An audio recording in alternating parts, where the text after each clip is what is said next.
Sige po, iano na po natin ang topic natin. Paki-post. Ayan. What must I do to inherit eternal life?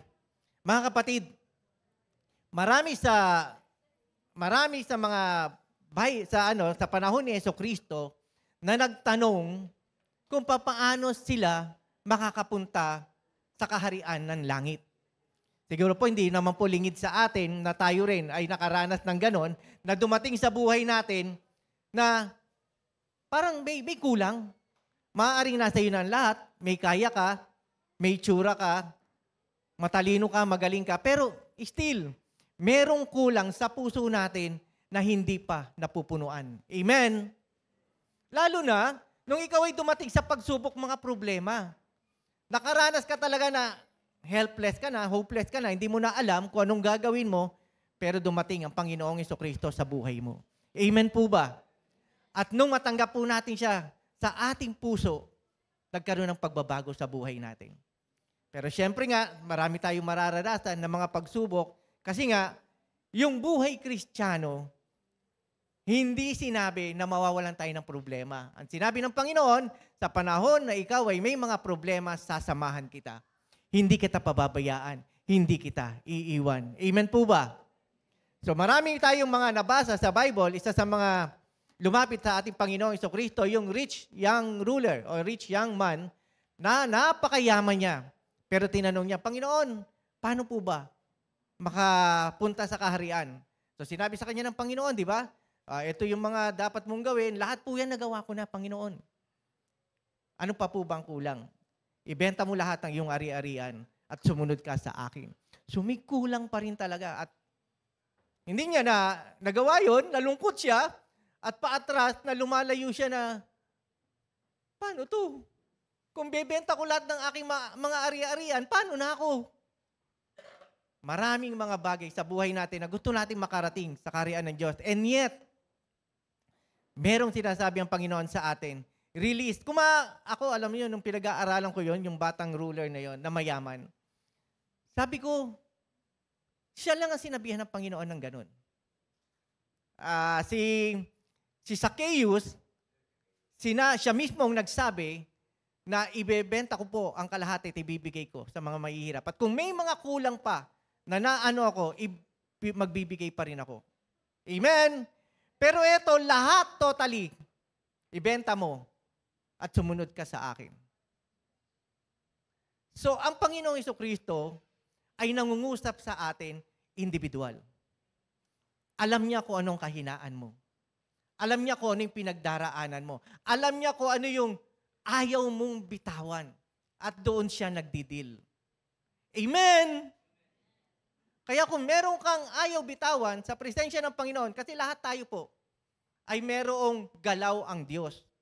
Hindi mo pwedeng sabihin na yung ginagawa ng Panginoon sa akin, ginagawa niya kay Noemi. Yung ginagawa niya kay Noemi, ginagawa niya kay Tatay Ruben, iba-iba po ang dealing ng Panginoon sa atin. Pero ang gusto niya, lahat tayo maligtas. Amen po ba? Naalala niyo po ba si Nicodemus? Si Nicodemus na isang pariseo na nakapag-aral ng kanyang salita and yet palihim na pumunta kay Jesus. Bakit? Kasi ayaw niya na makita ng mga ibang kapwa niya pariseo na pumunta siya sa Panginoong Jesucristo. Ano po nangyari? So nakipag-usap siya, inalam din niya kung ano po ba ang yung buhay na merong talagang may Kristo. Yung buhay na walang hanggan. Kaya nga sinabi sa kanya ng Panginoon, you must be born again. Pero nagtanong siya eh. Sabi ni Nicodemus, paano pa ako ipapanganak na muli? Ang tangkad, ang laki ko na. Alam, papasok pa ako sa tiyan ng nanay ko, Tatay Ruben, para akong ipanganak uli. Siyempre hindi. Spiritual po ang pinag-uusapan ng ating Panginoong Jesucristo dito. Dahil nakita niya, gusto ng pariseo na ito, na si Nicodemus, na maligtas. And yet, sa dami ng kanyang alam sa Biblia o sa scriptures, sa dami ng nalalaman niya, may kulang. Paano makapunta sa kaharian ng Diyos? Sino pong gusto makapunta sa kaharian dito ng Panginoon? Sino pong gustong makasama ang Panginoon sa heaven? O sino pong gusto ngayon na? Litanya ni Pastor Nex, no? Hindi, totoo naman, di ba? Para bang gusto natin makasama ang Panginoon, pero kapag ngayon na, Lord, wag naman. Di ba? Marami pa akong aayusin, marami pa akong gagawin sa pamilya ko. Pero ito yung katanungan na laging nasa puso natin na gusto nating makasama ang Panginoon. Ang tanong, nung time na hinahanap mo ang Diyos at nakilala mo siya sa buhay mo, ang sarap ng pakiramdam, mga kapatid. Pero yung joy na naranasan mo na tinanggap mo ang Panginoon, hanggang dulo gusto ng Panginoon, nasa atin pa rin. Amen!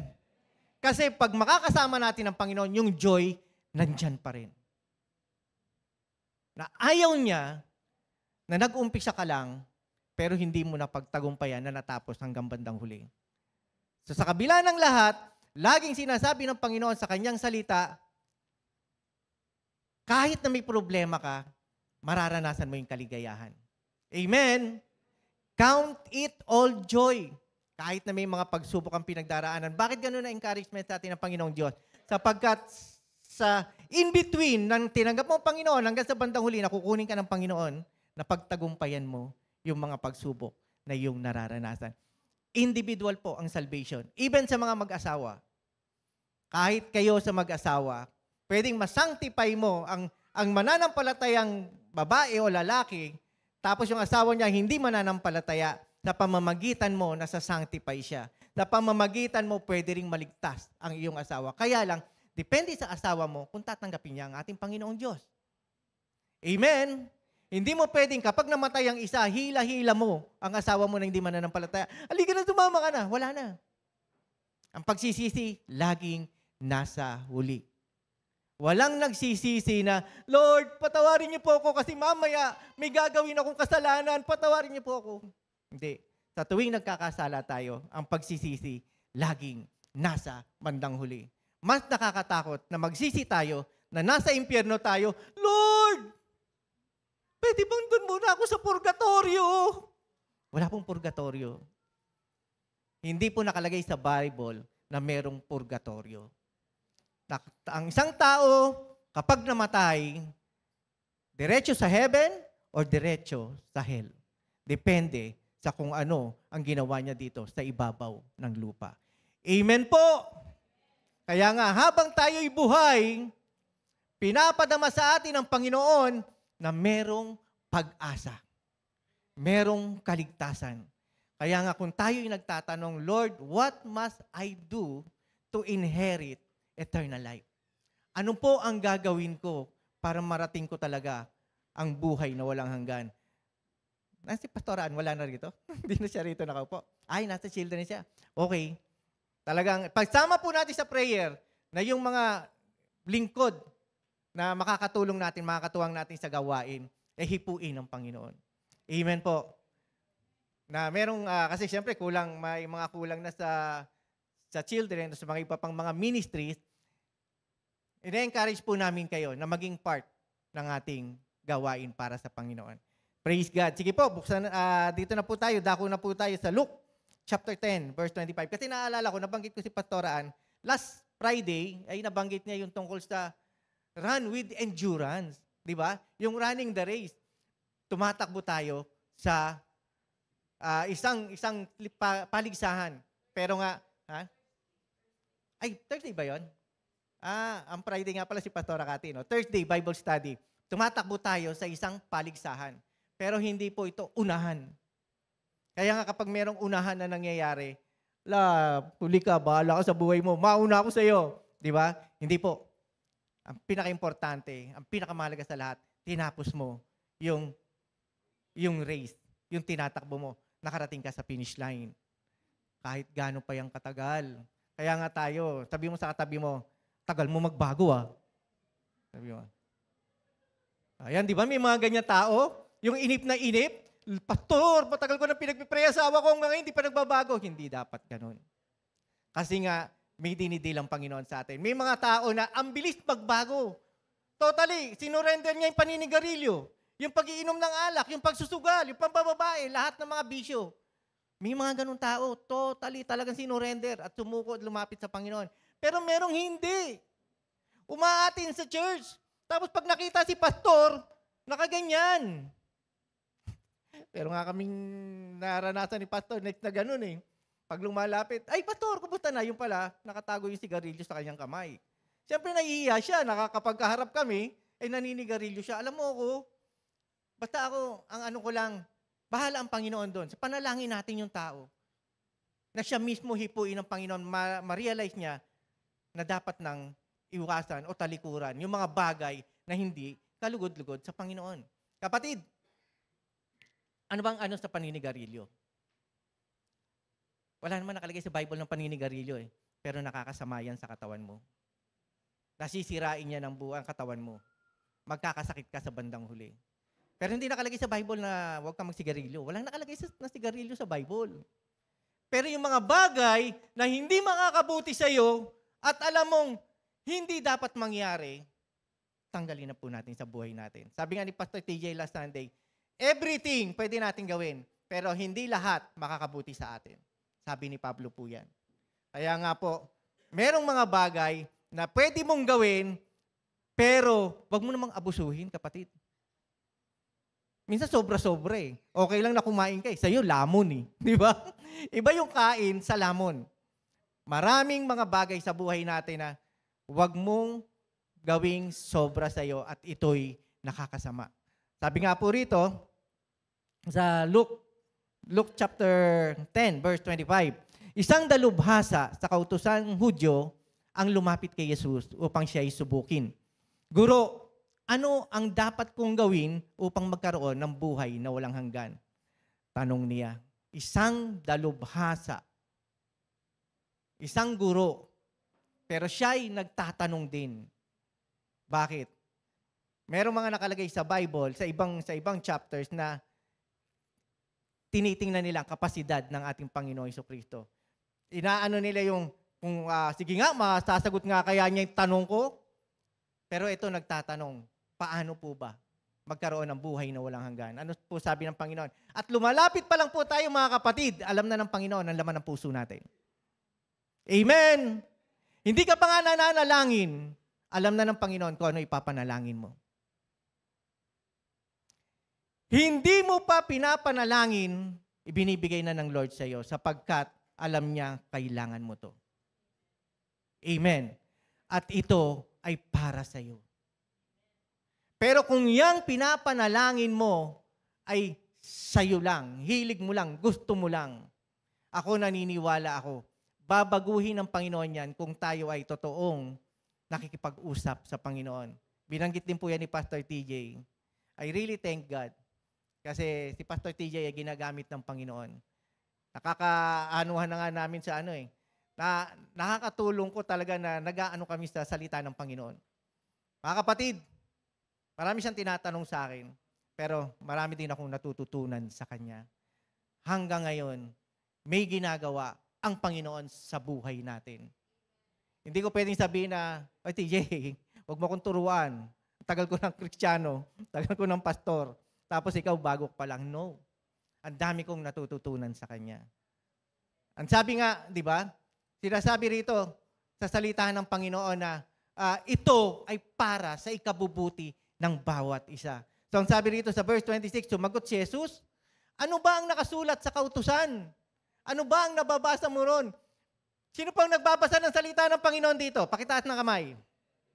Marami pa rin pong hindi.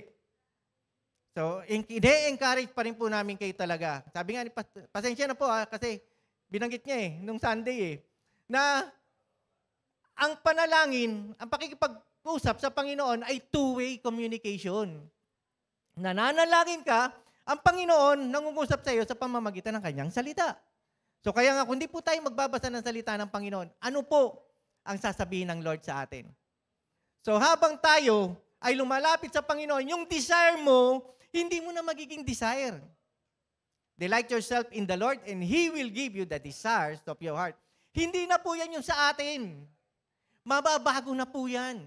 At mapapansin mo, binabago ka ng Panginoon, yung dating panalangin mo na pang sarili, hindi na po yun. Malalaman mo na lang, Lord, salamat! Answered prayer ako. Pero may isip mo, parang hindi naman yan yung prayer ko. Di ba? Hindi naman ganito yung prayer ko dati. Pero yung binigay sa iyo ng Panginoon, masigit kaysa doon sa gusto mong mangyari. Amen! Palakpan po natin ang Panginoon. At kung mapapansin nyo, karamihan ng mga kausap niya, ibinabalik niya ang tanong. Hindi niya sinasagot agad. Kaya nga sabi niya rito, ano bang nakasulat sa kautusan? Ano ba ang nababasa mo? Kasi alam niya na itong nagtatanong sa kanya, dalubhasa sa kasulatan. Alam niya ang Bible. Alam niya ang salita ng Panginoon. Pero malayo siya sa kaharian ng Diyos. And then sabi rito, verse 27, sumagot ang lalaki, ibigin mo ang Panginoon mong Diyos ng buong puso, buong kaluluwa, buong lakas at buong pag-iisip. At ibigin mo, pangalawa, ibigin mo ang iyong kapwa gaya ng pag-ibig mo sa iyong sarili. And then next verse, sabi ni Jesus, tama ang sagot mo. Gawin mo yan at magkakamit ka ng buhay na walang hanggan. Kapatid, dalubhasa sa salita ng Panginoon pero malayo sa kaharian ng Diyos. Hindi niya alam kung paano makakarating sa kaharian ng Diyos. Pero sabi ng Panginoon, tama ang sagot mo. Alam mo ang sagot. Alam mo ang tama, pero hindi mo ginagawa. Bakit? Dahil umiiral sa atin yung mga bagay na hilig ng laman. Kasi kung ano ang gusto ng Diyos, ayaw natin. Kung ano ang gusto natin, ayaw ng Diyos. Sakit ano? Pero magtutugma lang tayo sa gusto ng Panginoon kung susundin natin ang kanyang kalooban. Amen po ba? Sige po. Binasa pa lang po natin, so diretso po tayo. Sabi po sa Matthew chapter 22, verse 35 to 40. Matthew 22, 35. Alam niyo po mga kapatid, kahapon, gumagawa ako ng message para ngayon. Pero hininto ako ng Panginoon. Actually, hindi naman hininto ako ng Panginoon. Ako yung huminto. Habang gumagawa ako ng message, nasa kalagitnaanan ako. Huminto talaga ako. Nanalangin ako sa Panginoon kung ano man yung gusto niyang ibahagi sa atin. And then, ang usap po ang Panginoon, kaninang madaling araw sa akin, tinuloy ko yung message. Kaninang umaga, tinutuloy ko siya dito sa aking notes. Kasi baka makalimutan ko kung ano ibabahagi ko na salita ng Panginoon. Sabi po rito, verse 35, isa sa kanila na dalubhasa sa kautusan, eto rin po yun. Yung Hudyo, sabi rito, ang nagtanong kay Jesus upang subukin. Lumapit sa ating Panginoon Jesucristo upang subukin. Sabi rito, next verse, Guro, alin po ang pinakamahalagang utos sa kautusan? Tanong niya. Sumagot si Jesus, ibigin mo ang Panginoon mong Diyos. Alam mo dito, sa nagtanong sa kanya na sinusubok siya, ang Panginoong Jesus ang sumagot. Pero doon sa unang binasa natin, tinanong siya, ano ba ang nakalagay sa kasulatan? Amen! Pero eto, sinagot niya ibigin mo ang Panginoon mong Diyos ng buong puso, ng buong kaluluwa at ng buong pag-iisip. Ito ang pinakamahalagang utos, sabi ng Panginoon Jesucristo. Ito naman ang pangalawa, ibigin mo ang iyong kapwa gaya ng pag-ibig mo sa iyong sarili. Sa dalawang utos na ito, nakasalalay ang buong kautusan ni Moises at ang kautusan, katuruan ng mga propeta. Ang Panginoong Hesus ang sumagot nito. Next verse. Tinanong naman ni Jesus ang mga Pariseyong nagtitipon doon. Hindi. Okay na po yan. Hanggang doon lang po sa 39. Sabi nga po rito, sa dalawang utos na ito, sa 40, sinabi ng Panginoon na itong dalawang utos na to ang pinakamahalaga sa buong kautusan na ibinigay ng Panginoon. Buksan po natin sa Exodus chapter 20. Alam niyo po ba yung 10 Commandments? Yung 10 Commandments na ibinigay ng Panginoon through Moses para sa mga Israelita hanggang magpahanggang ngayon, mga kapatid. Ang sabi po rito, ang lahat ng sinabi ng Diyos, ako si Yahweh, ang Diyos na naglabas sa iyo sa Ehipto at nagpalaya sa iyo mula sa pagkaalipin. Number 1, huwag kang sasamba sa ibang Diyos maliban sa akin. Huwag kang gagawa ng imahen. Yung number 1, yung ako, ang Diyos. Number 2? Verse 2. Ayan, ako si Yahweh, ang yung Diyos na naglabas sa iyo sa Ehipto, na nagpalaya sa iyo mula sa pagkaalipin. Number 2, huwag kang sasamba sa ibang Diyos maliban sa akin. Mga kapatid, sa Catholic, laki po ako sa Catholic na religion, hindi po nakalagay yung pangalawa na ito patungkol sa huwag kang sasamba sa ibang Diyos. Kasi iba yung kanilang, na-miss out ito na sinabi sa number 1 na ako ang Diyos, huwag kang sasamba, ako si Yahweh. Verse? First commandment. Hanggang 3. Okay. Hanggang 3. Sige lang, itaas po natin. Hindi ko pa ano. Okay, thank you, Pastor TJ. Sabi ko sa inyo, natututo ako sa kanya, di ba? Verse 3. Salamat. Maraming salamat. Huwag kang sasamba sa ibang Diyos maliban sa akin. Yun, ang verse 1. Ayun, ito, verse 4. Yung sinasabi ko sa inyo na huwag kang gagawa ng himahin anumang nilalang na nasa langit, nasa lupa, o nasa tubig upang sambahin. Hindi niyo po mababasa yan sa 10 Commandments ng Catholic.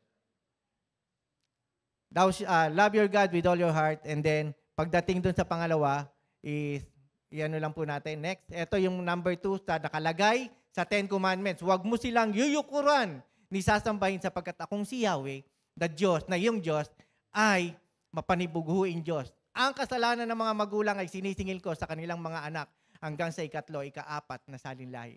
Hindi niyo po mababasa yan sa 10 Commandments na inilabas nila. Next verse. Ngunit ipinadarama ko ang aking pag-ibig sa libu-libong salinlahi ng mga umiibig sa akin at tumutupad sa aking mga kautusan. Next. Yes. Yun ang number 2. Number 3 na to eh. Yes. Number 1, sambahin mo si Yahweh, siya lamang ang Diyos na buhay.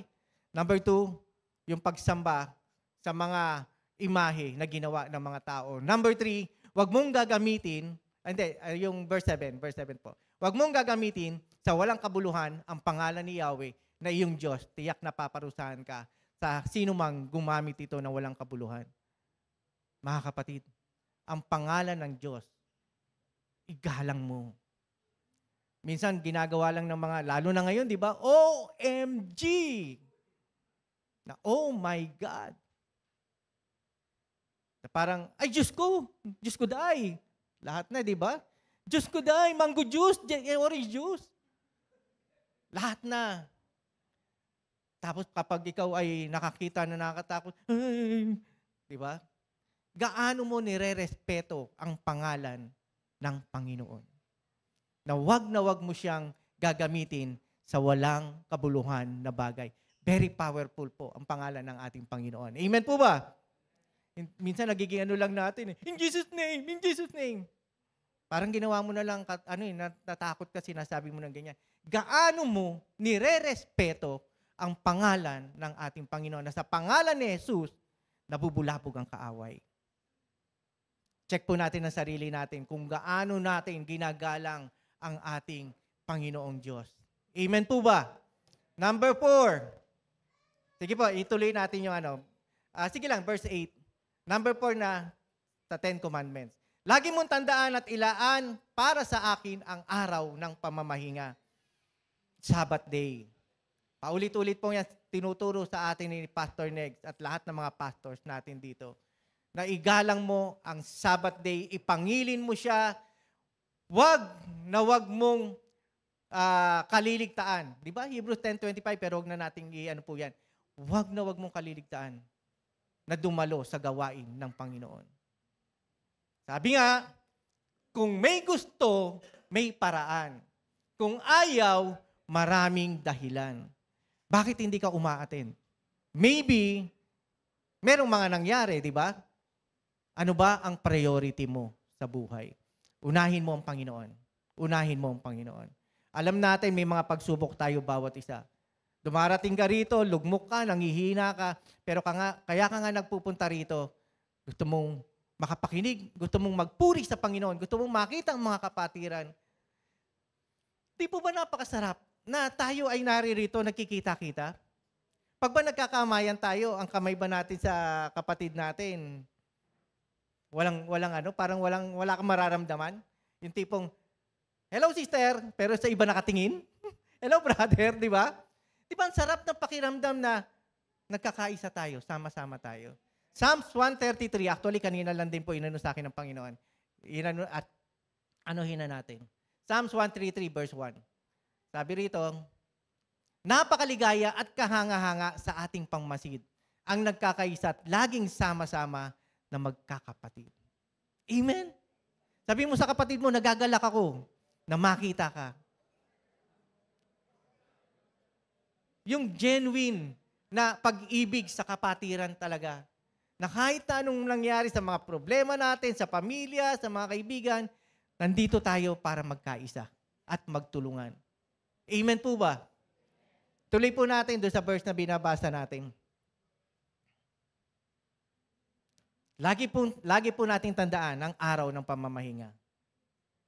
6 na araw kang magtatrabaho at tapusin mo ang dapat gawin. Subalit, sa 7 araw ay para kay Yahweh na iyong Diyos. Ito ay araw ng pamamahinga. Sa araw na ito ay huwag kang magtrabaho. Ang sino man sa inyo, kayo, ang inyong mga anak, mga aliping, lalaki, babae, ang inyong mga alagang hayop, pati mga alagang hayop, di ba, pagpapahingain mo talaga eh. Ang mga dayuhang nakikipamayan sa inyo. 6 na araw kong nilikha ang langit, ang lupa, ang mga dagat, at ang lahat ng nasa mga ito, ngunit namahinga ako sa 7 araw. Kaya ito'y aking pinagpala at inilaan para sa akin. Amen po ba? Ano pa muna natin? Meron pa ba? Okay. Iba na yan. Mga kapatid, kung tayo ay may trabaho ng Sunday, eto sinasabi rin ni Pastor Next to eh. Kung tayo ay may trabaho ng Sunday, ipanalangin po natin yung kalooban ng Panginoon na mawalan tayo ng trabaho ng Sunday. Marami na pong ganyang nangyari. Sinagot na ng Panginoon ang mga prayers nyo. May trabaho ka ng Sunday. Kami nga ni Pastor Romy, naalala mo din, kami ni Pastor Romy, nung sila Pastor Romy ay nasa bahay namin, pumunta tayo ng Bikutan, kausap natin yung isa sa mga nag-aano doon sa SM Appliance. Tapos nakausap namin na siya ay nagpe-pray, Christian siya, nakausap namin. Siya ay nagpe-pray na magtatrabaho siya abroad, pero ang prayer niya ay wala siyang pasok ng Sunday. Naalala mo? Mga kapatid, pinag-pray ni Pastor Romy, pinag-pray namin. Tapos sumunod na balik namin, salamat po. Wala na si Pastor Romy noon. Nung bumalik kami, salamat po Pastor, answered prayer ako. Salamat sa panalangin nyo. Tanggap na ako doon. Hinihintay ko na lang po yung mga documents. Wala akong pasok ng Sunday. Amen! Walang imposible sa Panginoon. Palakpakan po natin ang Diyos. Alam ng Lord ang puso ng bawat isa sa atin. Pero hindi ko po sinabi na nagagrant agad yan sa inyo. Minsan ang tagal, pero nakikita ng Panginoon ang laman ng puso nyo, kapatid. Pero may binanggit nga si Pastor Negs na kung ikaw ay may pasok ng Sunday, hindi yan ang Sabbath day mo.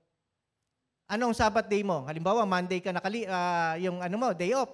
Yun ang magiging Sabbath day mo. Pero kapatid, kung ikaw ay may pasok ng Sunday, may online tayo. Kaya nga may mga naka-online po sa atin dito ngayon na nakakapanood at nakakapakinig ng ating gawain. Amen po ba?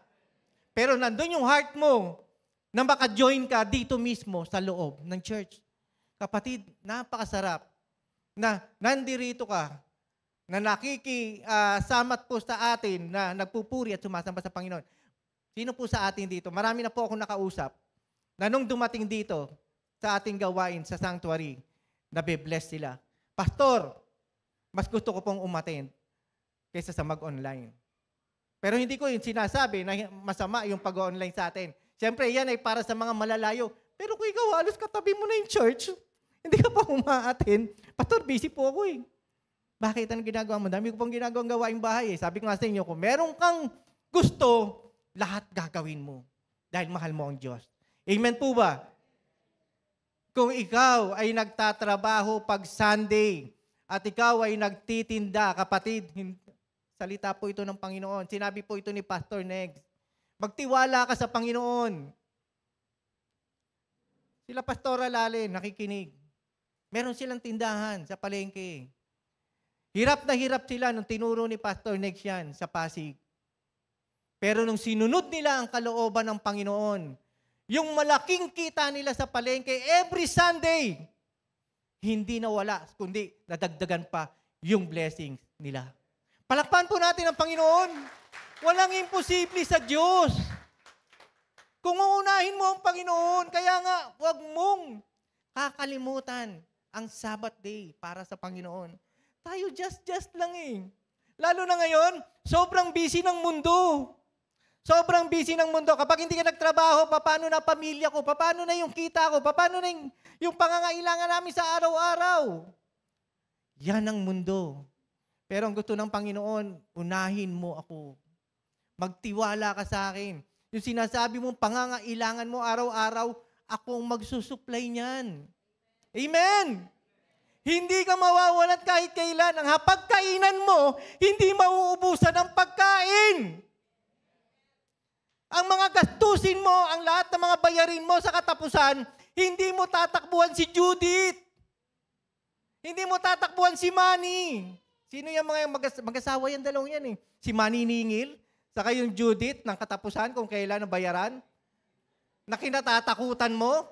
Hindi ka matatakot. Kakaba ka, yes, Lord, malapit na. Kakanta-kanta ka na eh, no? Malapit na ang katapusan. Eh, minsan dumarating yung blessing ng Lord on time. Tinetest ka kung paano ka mananampalataya. Sa totoo lang, nangyari sa amin yan. Na yung tipong nanginginig na ako, paano ko babayaran? Tapos biglang may blessing nang dumating. Ilang minuto na lang para bayaran mo yun. Sino po nakaranas ng ganun? Dahil walang imposible sa Diyos. Muli natin palakpakan ng Panginoon. Kapatid, tinetest ka ng Panginoon kung susunod ka o hindi. Pag sinunod mo ang Panginoon, pagpapalain ka niya. Pag hindi mo siya sinunod, alam mo yung kapahamakan na mangyayari. Check mo sarili mo. Check natin sarili natin. Kapag hindi mo sinunod, hindi mo inuna ang Panginoon, lalong parang ang dami mong pangangailangan. Amen! Yung bang tipong, tumitingin ka lagi sa wallet mo, laging walang laman. Di ba? Magsusweldo ka, dumaan lang sa'yo. Tapos parang may bagyong dumating, dilipad ng hangin yung pera mo. Bakit ganun? Lord, bakit? Tatanong ka bakit? Inuna mo ba ako sa buhay mo? Lagi ka nga wala pag Sunday. Di ba? Kasi inuuna mo na yung pangangailangan mo.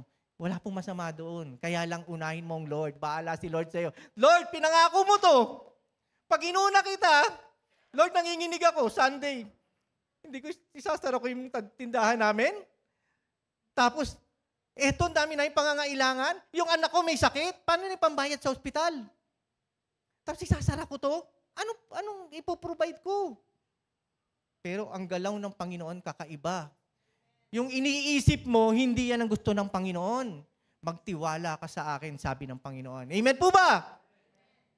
Grabe po, ang pagsunod lang. Pagsunod. Mga kapatid, eto nga, sabi rin ni Pastor Paul napanood ko sa JCM Jeddah.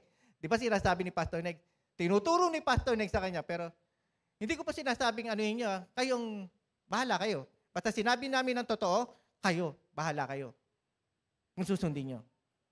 Amen! Hindi tayo namimilit. JB, ganito gawin mo. JB, ganyan gawin mo. Hindi.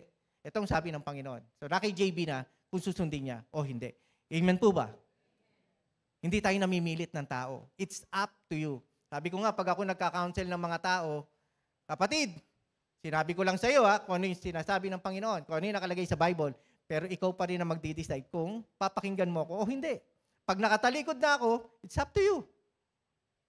It's up to you. pero nga nagkwento sa akin, na lumapit kay Pastor Neg, sabi ni Pastor Neg sa kanya, bahala ka sa buhay mo. Diba? Kasi nga bakit? Kasi nagsabi si Pastor Neg so nasa sa iyo yun, kung susundin mo o hindi. Totoo naman mga kapatid, ganon din ang Panginoon natin. Ganon din ang Panginoon natin. May sinasabi siya sa atin. May sinasabi siya sa atin. Pero it's up to us kung susundin natin o hindi. 4 po yan, First 4 commandments para sa Diyos. Now, yung last 6 commandments para sa tao. Sabi rito, verse 12, igalang mo ang iyong ama at ina, sa gayoy, mabubuhay ka ng matagal sa lupaing ibinigay sa inyo ni Yahweh na inyong Diyos. Nowadays, nagdi-disrespect na ang mga anak. Di ba? Parang kanta lang ni Freddy Aguilar, di ba, na anak no? Talagang inalagaan mo yung anak mo, pinalaki mo, ayaw mong padapuan sa lamok, and yet pagdating sa bandang uli, bumurahin ka. 9 months sa tiyan mo. Tapos nagkaroon ng bisyo, babatuhin ka na ng upuan. Meron po kami kasama sa Bible study na may mga pinagdaraanan na talagang kapag nagkaroon ng problema yung anak, talagang halos iano na sa kanya, iambalos na sa kanya, nagagalit kapag yung anak niya ay merong pinagdaraanan. So kami ay patuloy na nananalangin para doon sa anak niya. Amen po ba? So, may mga pinagdaraanan din tayo. Kaya lang, kapatid, itong kautusan na ito, may kalakip na pagpapala. Na kapag hindi mo iginalang ang iyong mga magulang. Di ba? Sabi rito, next verse, yun na pala, yung sa kapag hindi mo iginalang, syempre, kapahamakan. Pero pag ginalang mo ang mga magulang mo, bibigyan ka ng mahabang buhay. Next verse 13, sabi rito, huwag kang papatay. Huwag kang mangangalunya. Huwag kang magnanakaw. Huwag kang sasaksi ng walang katotohanan laban sa iyong kapwa. Huwag mong pagnanasaang maangkin ang sambahayan ng inyong kapwa at ang kanyang asawa, mga alilang lalaki o babae, mga baka, asno, o ang anumang pag-aari niya. So, ito po yung 10 commandments. First 4 commandments, love para sa Diyos. And then, last 6, sa tao. Kaya yung kabuuan ng commandments ng Panginoon, love the Lord your God with all your heart. Mahalin mo ang Diyos ng buong mong kalakasan, buong kaluluwa. At yung pangalawa, mahalin mo ang kapwa mo gaya ng pagmamahal mo sa iyong sarili. Nakuha po natin na sinamarize ng Panginoon yung 10 commandments sa 2 napakahalagang kautusan. Kapatid, kung tatanungin natin sa Diyos kung paano tayo maliligtas, paulit-ulit na sasabihin sa atin ng Panginoon itong 2 pinakamahalagang bagay, pinakamahalagang kautusan na ibinigay niya sa atin. Next, sabi po rito, Mark chapter 12, verse 28. 28. Mark 12:28. Mark 12:28.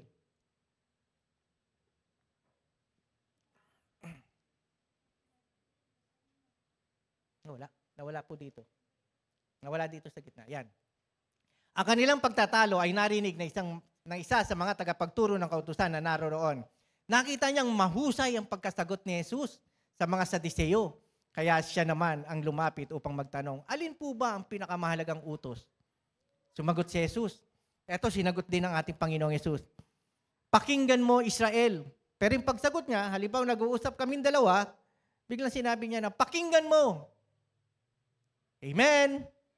So, hindi lamang yung kausap niya, kundi lahat ng mga naroroon, sinabi niya, pakinggan mo, Israel, ang Panginoong nating Diyos, ang tanging Panginoon. Ibigin mo ang Panginoon mong Diyos ng buong puso, buong kaluluwa, buong pag-iisip at buong lakas. Ito naman ang pangalawa. Ibigin mo ang iyong kapwa gaya ng pag-ibig mo sa iyong sarili. Wala nang ibang utos na hihigit pa sa mga ito. Wika ng tagapagturo ng kautusan, tama po, guro. Sabi niya kay Jesus, tama po, guro, ang sinabi niyo. Totoo ang sinabi niyo. Iisa nga ang Diyos at wala nang iba liban sa Kanya. At higit na mahalaga ang umibig sa Kanya ng buong puso, buong pag-iisip at buong lakas at ang umiibig sa kapwa gaya ng pag-ibig sa sarili kaysa magdala ng lahat ng handog na susunugin at iba pang mga alay. Mga kapatid, ano sabi nitong dalubhasa sa kautusan? Mas mabuti na mahalin mo ang Panginoon at ibigin mo yung kapwa kaysa doon sa mga nag-aalay ka, nagsasacrifice ka, na kahit na anong paglilingkod mo sa Panginoon, kung wala itong dalawang to, useless po mga kapatid. Nagsiserve ka kay God, pero yung heart mo ang layo-layo pala sa Panginoon. Ikaw lang po nakakaalam yan. Ikaw lang po nakakaalam yan kung ano yung personal na relasyon mo sa Diyos na nagpapatuloy ba or wala na pala. Ang sabi ng Panginoon, yung lampara doon sa temple, huwag hayaang ito'y mawalan ng ningas. Kaya lagi nilang binabantayan yan, lalo na pag malapit ng maubos yung langis. Kaya nga pinaghahanda tayo, di ba? Katulad ng 10 virgins na sinabi niya, yung 5 doon, foolish, yung 5 doon, wise. Anong sabi? Na lagi tayong maging handa. So yung 5 na matatalino, lagi silang handa na ang kanilang lampara ay tuloy-tuloy na nagniningas. Samantalang yung mga hangal, hinayaan lang nila. Anyway, matagal pa naman dumating si Jesus eh. Ang ating bride, ang ating groom. Matagal pa naman siya dumating, hayaan na lang natin. Kapag nandyan na, saka na lang tayo magmadaling magano ng langis. Kaya nga nung alam na nilang malapit na dumating, yung bride, yung groom, nataranta sila. Sabi nila sa wise na virgin, marami pa naman yung langis nyo, bigyan nyo na kami kasi malapit na dumating. Ano sabi? Kulang sa amin to. Pumunta kayo sa palengke, bumili kayo. Kaya lang, nung bumibili sila sa palengke, sabay dating ng groom at naiwan sila. Pinagsarhan sila ng pintuan. Kapatid, tuloy-tuloy pa ba na nagniningas yung apoy sa puso natin? Tatapatin ko kayo, hindi ko kayo nakikita. Hindi ko nakikita yung laman ng puso nyo. Si Pastor Next, nakikita niya yung laman ng puso nyo? Laman ng puso ko? Kung makikita, sinasabi niya sa akin, Pastor, marami sa mga kapatiran, naaandap-andap na yung apoy sa puso niya. Kasi nga, hindi nagbabasa ng Bible. Hindi nananalangin kung ano-anong ginagawa. Prayer ko, pakita rin sa akin ng Panginoon. Pakita rin sa akin ng Panginoon. Pero hindi ko yan halimbawa, ipakita sa akin ng Panginoon. Oy kapatid, hindi na nag-ano yung ano mo. Hindi. Kundi nag-e-encourage tayo sa bawat isa na magpatuloy sa Panginoon. Amen po ba? Sabi rito, verse 34, nakita ni Jesus na maganda ang sagot nito, kaya't sinabi niya, hindi ka nalalayo sa kaharian ng Diyos. At mula noon ay wala nang nangahas na magtanong kay Jesus. Pili mo ito, itong dalubhasa na ito na lumapit sa Panginoon, marami siyang alam, pero ito, malayo pala siya. Parang, ang layo na nang narating natin mga kapatid. Pero malayo pa rin tayo sa kaharian ng Diyos. Yan po ang katotohanan. Matagal na po akong Kristiyano, pero malayo pa doon sa kalooban ng Panginoon kung ano yung gusto pa rin niya. Na nagpapatuloy lang ako. Joshua 1:9, lagi kong pinangahawakan yan, ang salita ng Panginoon. Huwag kang matakot, sasamahan kita. Ikaw, anong salita ng Panginoon ang nagpapalakas sa iyo ngayon kapag ikaw ay pinanghihinaan ng loob? Amen po ba? Patuloy tayo sa Panginoon. Sabi niya rito, hindi ka nalalayo sa kaharian ng Diyos.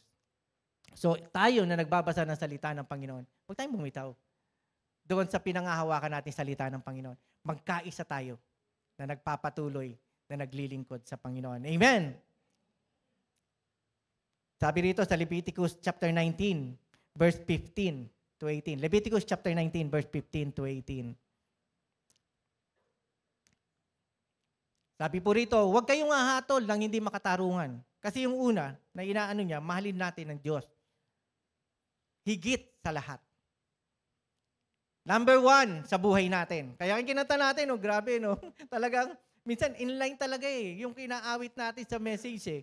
You're my number 1. Kinakanta mo ba yan? You're my number 2, Lord. Kasi ang number 1 ko, yung asawa ko. Hindi. Pangalawa lang asawa mo. Number 1 natin si Lord. Amen! Kahit gaano mo kamahal ang anak mo, number 2 rin yan. Number 1 ang Diyos. Kaya kung may ipinapanalangin kang mahal mo sa buhay, na may karamdaman, at may pinagdaraanan, pinapanalangin mo siya dahil, alam mo, yung number 1 sa buhay mo tumutugon sa panalangin mo. Depende yan sa pananampalataya mo. Amen! Palakpan po natin ang Diyos. Lord, you're my number 1. Ngayon ko lang naalala ko. Yung kanta natin kanina. Amen? Last time na nagano ako, sabi nga ni Tata Paus, Pastor, nagulat din ako Yung message mo, lahat ng lineup namin sa kanta. Totoo naman, di ba? Kahit ako, nagulat din ako eh. Parang yun na lang yung ibibigay ko sa inyo. Yung outline ko, yung ng mga praise and worship team. Sabi rito, huwag kayong hahatol ng hindi makatarungan. Ito naman ay para sa kapwa. Huwag nyo kikilingan ang mahihirap o kaya'y katatakutan ng mayayaman. Huwag kayong parang kinakatakutan nyo ba yung mayayaman? Baka mamaya, pag hindi ko na siya wala nang diba? Wala nang magbe-bless sa akin, mayaman pa naman to. Ang laki pa naman ang binibigay nito sa church. No. Mayaman, mahirap, wala tayong dapat kilingan. Iisa lang tayo sa Panginoon. Sabi rito, o kaya'y katatakutan ng mayayaman, humatol kayo batay sa katwiran. Kung ano yung sinabi ng Panginoon sa atin, yun ang gawin natin. Humatol tayo ng naaayon sa paghatol ng Panginoon sa atin.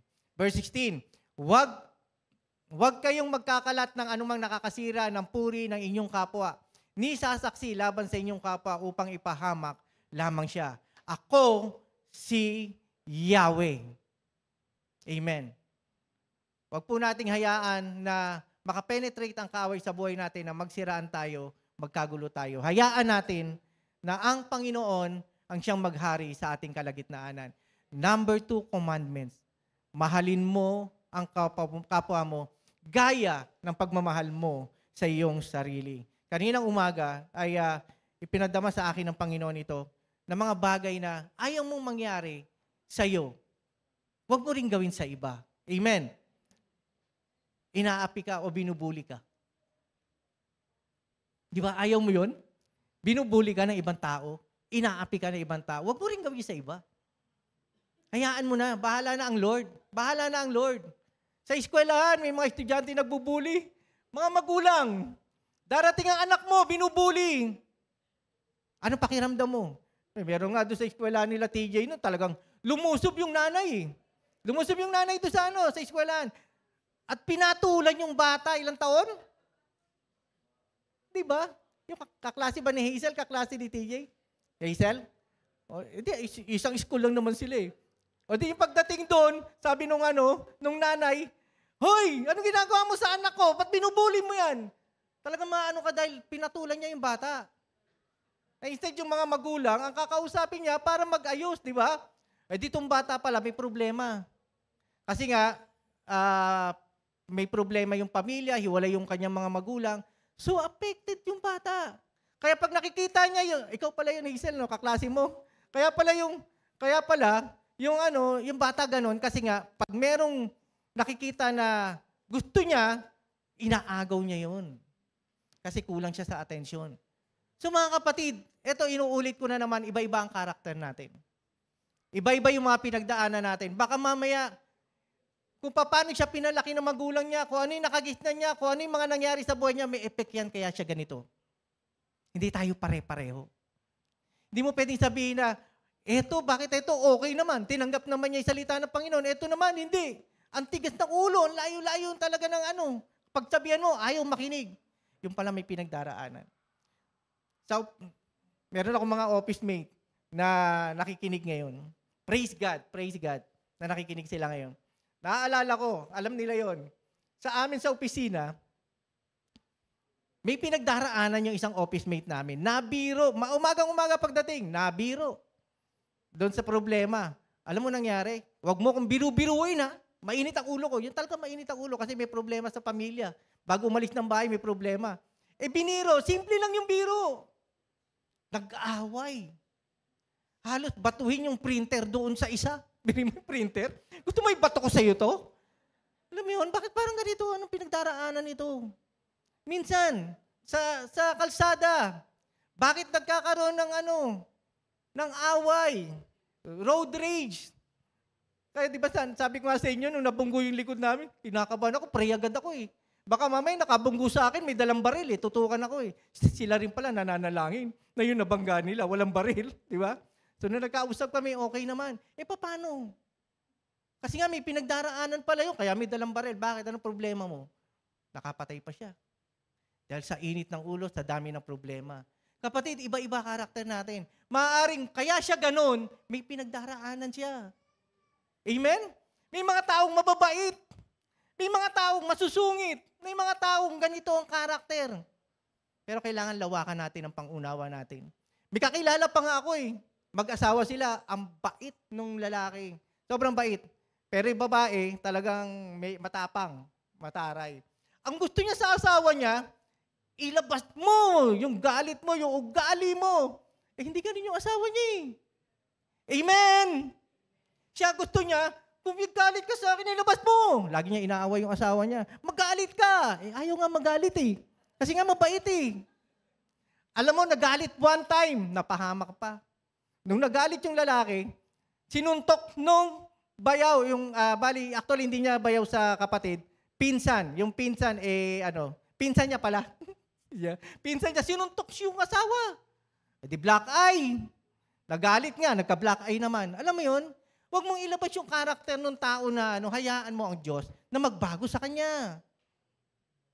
Sabihin mo sa katabi mo, babaguhin pa ako ng Diyos. Walang taong perpekto. Sige, huwag na natin sabihin kasi ako na yung magsasalita. Alam mo yun? Kahit ang pangalan mo perfecto, ang apelido mo perfecto, hindi ka pa rin perfect. Meron pa rin binabago ang Diyos. Ikaw na si perfecto.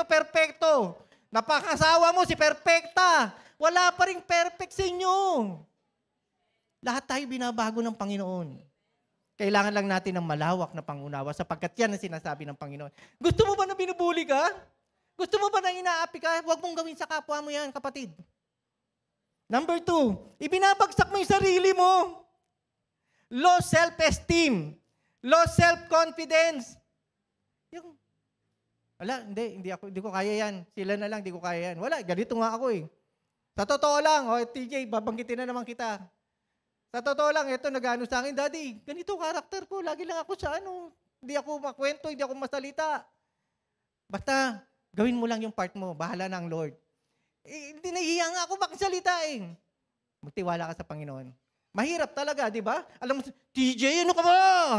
Sinabi na ng Panginoon, manguna kang makipag-usap. Alam mo, magigigil ka na lang, napaulit-ulit. Pero ito na siya, ginagamit ng Panginoon. Nahihiya siya sa harapan niyo, sa totoo lang. Totoo lang, nahihiya pa rin siya. Pero ang Panginoon talaga, ang nagbabago ng buhay natin. Amen. Palakpan po natin ang Panginoon. Huwag mo ibabagsak ang sarili mo. Yung self-confidence na sinabi sa iyo ng Panginoon, magtiwala ka sa akin, magtiwala ka sa akin. Hindi mo yan kaya, huwag mo ipagmalaki sarili mo. Wala kang kakayahan. Ang nagmamalaki, binabagsak ng Panginoon. Ang nagpapakumbaba, itinataas ng Panginoon. Yan ang salita ng Panginoon. Yung wala ka, yung lagi mo sinasabi sa sarili mo, ayoko na, hindi ko na kaya. Hindi. Kasama mo ang Panginoon. Hindi ka niya pababayaan, hindi ka niya iiwan. Next, iniisip mo, palagi ka na lang pabigat at walang silbi. Di ba ganun? Parang, pag may gagawin ko, lagi na lang akong mali. Pag mag-a-advise ako, magsasuggest ako, hindi ka pinapakinggan. Di ba Casey, no? Sa trabaho, maraming ganyan eh. Yung tipong, merong mag-a-suggest, suggest, ito maganda siguro ganyan. Tapos hindi ka pinansin ng mga ka-office mate mo. O, di ba, Yula? Maraming ganyan. Kasi naranasan ko rin yan eh. Hindi ka papansinin. Ganda naman suggestion ko ah. Kaya nga ang dami kong natutunan sa team building namin eh. Bakit? Kasi ine-expose yung karakter ng bawat isa. Pakiramdam mo, wala kang silbi. Pakiramdam mo, lahat ng sinasabi mo mali. Ginagalaw mo mali. Nakatingin sa iyo yung mga tao mali. So pakiramdam mo sa sarili mo, wala kang silbi. Hindi yan ang dapat mong gawin sa ibang tao. Sasabihin mo, wala kang silbi. Sasabihin mo sa mga anak mo, ang tamad mo. Ang galing-galing mo, active ka sa church. Diba? Active ka sa church. Ang sipag mo, nakikita pagdating sa bahay, tulog ka. Sasabihin mo, Daddy, pagod ako. Diba? Daddy, wait lang. Minsan sa isip ko, dapat kung ano ka sa church, ganun ka rin sa bahay. Amen! Amen! Maraming Kristiyanong ganyan eh. Mababait lang dito eh. Subukan mo mangutang dyan. Baka makautang ka. Sa totoo lang, wag mong ibagsak yung sarili mo sa harapan ng Diyos. Create ka niya na napakaganda at napakahalaga sa presensya ng Panginoon. Di ba sabi ni Pastor Jimmy sa message niya, you're the apple of my eye. Mahalaga tayo. We are fearfully, sabi sa Psalms 139, fearfully and wonderfully made by God. Sa tiyan pa lang ng mother mo, pinoform ka na niya dahil mahalaga ka sa Kanya. Na sinasabi, itong batang ito, maganda ang plano ko dito. Amen? Di ba sa tiyan pa lang si TJ, sa tiyan ni Noemi, before pa sila, pinapag-pray na namin na ang aming magiging anak magpapagamit sa inyo. Whether ang prayer nga namin sa kanila, maging pastor, missionary, o kung anuman ang plano ng Panginoon mangyari. So nung nabuntis si Noemi, pinagpe-pray, pinapakinggan ng mga praise and worship team. Kaya nga one time, pinaparinig. Ikaw, nakikinig ka. Di ba? Tapos syempre, may effect daw yun sa tiyan ng nanay. Yung baby, nararamdaman yun. Kaya nga kung ang nanay ay malungkot, may effect sa batang dinadala mo. Kaya huwag kayong maging malungkot ha. Baka mamaya may mga buntis dito. Alagaan nyo yan, mahal ng Panginoon yan. Dahil ang mga anak, galing sa Panginoon. Amen! Yan ay biyaya na binigay sa atin. Sige po, palakpakan natin ang Panginoon. Kaya nga po sa totoo lang, totoo naman eh, priority talaga natin ang family natin. Kapag nasasaktan sila, nasasaktan tayo. Pero syempre, wag natin i-tolerate mga anak natin. Pag mali sila, kakampihan pa natin, ituro natin sa kanila ang tama. Amen po ba? Huwag mong gawin sa iba yung ayaw mong mangyari sa iyo. Next, sinasaktan mo sarili mo. Sino pong ganito? Kapag may problema, inuumpog mo yung sarili mo sa pader. Tapos wasak na yung pader mo, pero yung ulo mo buhay pa rin, di ba? Alam mo yan? Ginaganong-ganon mo na, oh. Sinasaktan mo na, yung iba nagsusugat na, oh. Yung iba nag-iisip na magpakamatay. Yung bang inano sa atin ng Panginoon? Hindi. Pag may mga pagsubok na pinagtaraanan, tuloy lang tayo. Minsan darating mga anak natin, tulala. Tapos yung mga magulang sasabihin, anak, kumusta ka na ganyan? Okay lang po. Pagdating sa kwarto, ilang araw na laging ganun, magugulat ka na lang, nakabigti na. Si TJ nagkaroon din ng kaklase. Na nagkaroon ng problema, nandun sa itaas ng kanilang building, tatalo na. Buti na lang may nakakita. High school, si TJ nun. Tapos yung magulang nun, kakilala ko pa. Kababata ko. Nakakalungkot na nangyayari sa mga kabataan ng ganyan.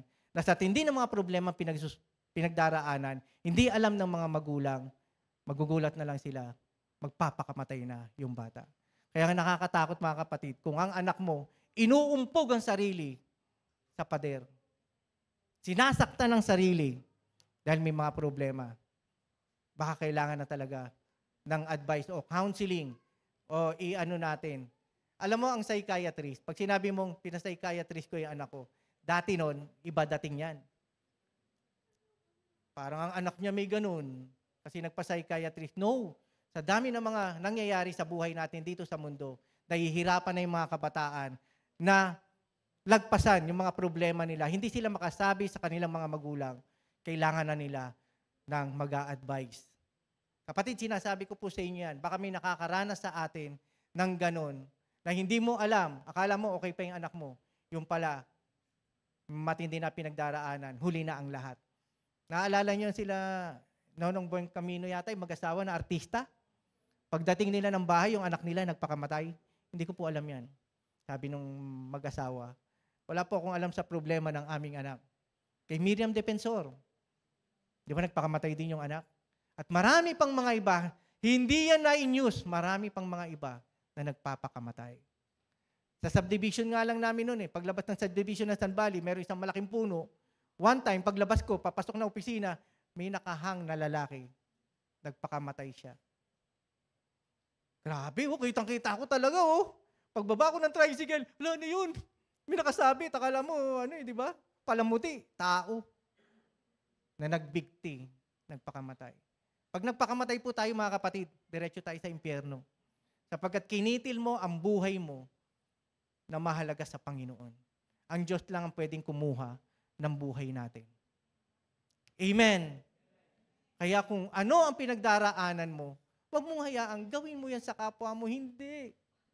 Mahalin mo ang kapwa mo, gaya ng pagmamahal mo sa sarili mo. Amen po? Ang sabi po rito, sa mga nangyayari sa atin, silence doesn't mean you are ignorant or wala kang pakialam sa nangyayari. Silence means nananalangin ka sa Panginoon na meron siyang gawin. Amen. It doesn't mean itong kapatid kong itong kapatiran na ito, parang walang pakialam, ganyan. Hindi. Manalangin tayo dahil sa panalangin, gumagalaw ang Panginoon. Amen? Kaysa magdadadada ka, magrereklamo ka, katulad ng ginagawa ng mga Israelita, lalo lang magkakagulo. Idulog mo sa Panginoon. Si Noemi nga, kapatid niya na sinabi sa kanya, kapag may problema, nagsusumbong si Noemi sa kapatid niya, pag-pray mo ko kasi may problema kami ni Dave, ganyan. Sabi nung kapatid niya, isumbong mo kay Lord. Isumbong mo kay Lord. Sabi ko naman, marinig ko yun. Sinusumbong din kita kay Lord. Di ba? Sinusumbong din kita kay Lord. Kasi kahit mismo ang mag-asawa, hindi rin perpekto. Ang dami nating diskusyon. Alam mo, kami ni Noemi nga, ako talaga pag sumasakay ako ng sasakyan, nananalangin na ako na wala kaming dinidiscuss pagdating sa sasakyan Kasi mamaya-maya na naman, sinakabahan ako sa iyo Kapag ikaw ay nagre-react, lalo kong kinakabahan Ano sasabihin niya? Di sige, hindi na ako magsasalita, ikaw na lang, hindi na ako sasama.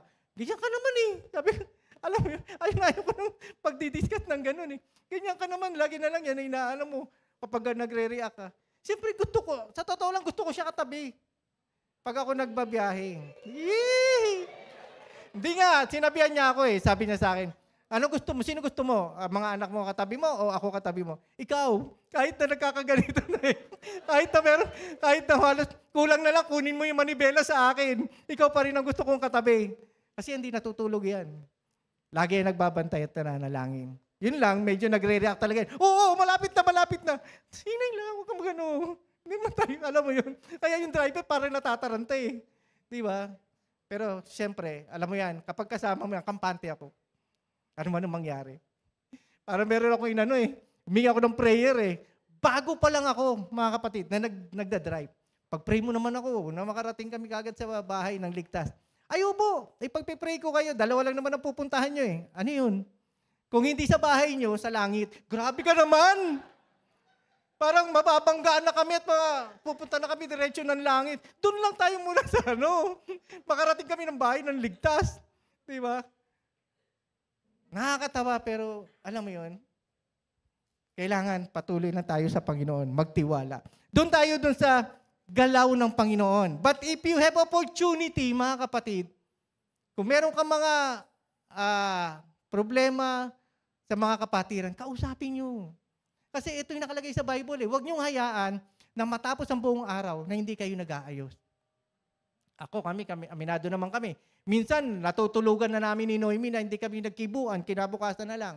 Pero I really thank God. Talagang nandun pa rin na inaayos kami ng Panginoon. Walang perpekto. Lahat tayo inaayos ng Panginoon. Amen? Number 2, respect. Yung respect natin sa kapwa natin. yung respeto natin. Whether anuman ang nangyayari sa kanya, anuman yung pinagdaraanan niya, anuman yung karakter niya, irespeto po natin yun.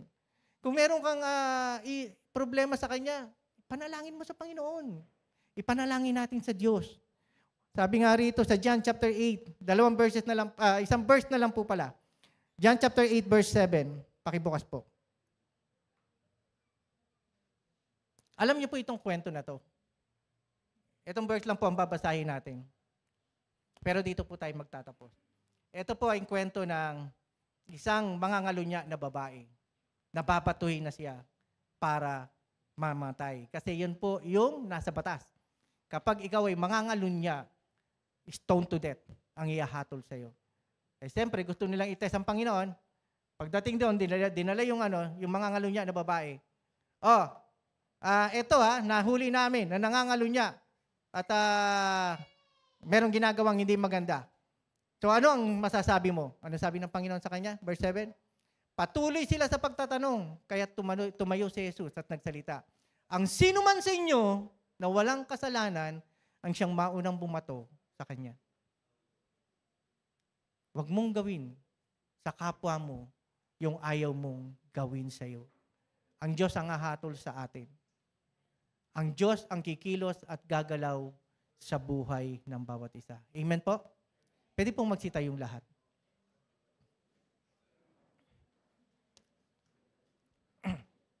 Praise God. Tunay na napakabuti ng Panginoon. Hindi tayo karapat-dapat, pero dahil sa ating Panginoong Jesucristo, niligtas niya tayo. Kaya yung kaligtasan na ibinigay ng Panginoon sa atin, pahalagahan mo pong maigi yan. Huwag mong hayaang mawala sa iyo ang buhay na walang hanggan na ibinigay ng Panginoon. Amen?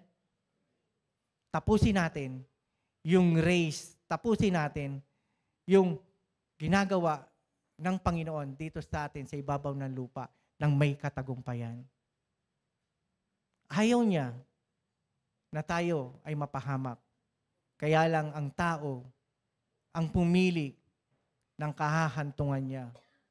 Kung gusto niyang makarating sa heaven o gusto niyang makarating sa hell.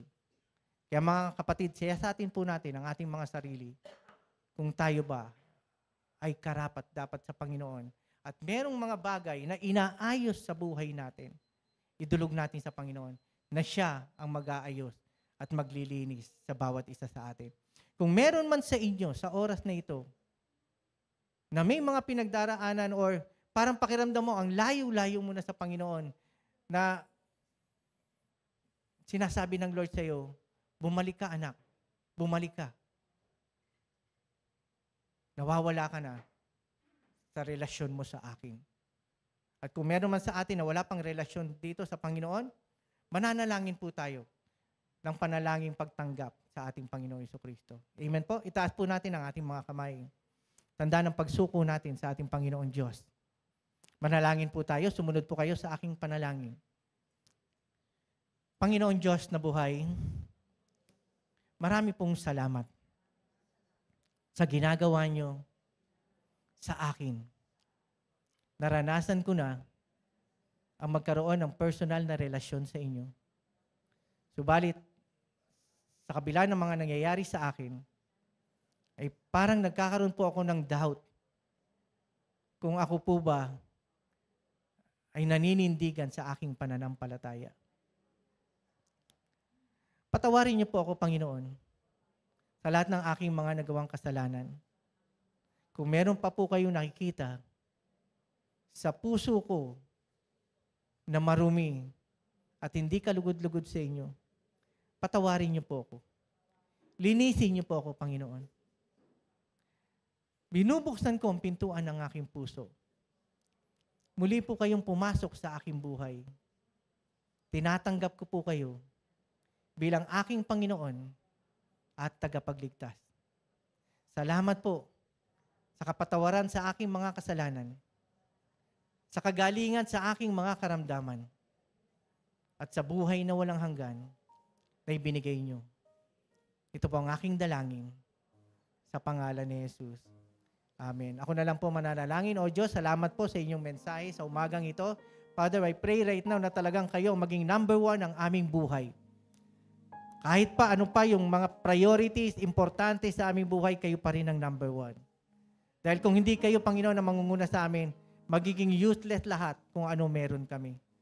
At sa aming pag-ibig sa kapwa namin, Panginoon, makita ito, Lord God, manalaitay sa buhay namin, Panginoon, yung pag-ibig na to sapagkat ito'y nanggagaling sa inyo. Kung paano nyo kami minahal, ganun din namin dapat gawin sa aming mga kapatiran. Na ayaw namin, na may ginagawa sa aming hindi maganda, so ganun din ang gagawin namin sa kapwa namin. Hindi namin gagawan ng masama. Salamat po, Lord, dahil pinag-iisa nyo kami sa espiritu at katotohanan, sapagkat iisa lamang ang aming Diyos na aming pinaglilingkuran. Salamat po, Panginoon, sa pangalan ni Jesus. Amen. Amen. Sige po, palakpakan natin ang Panginoon.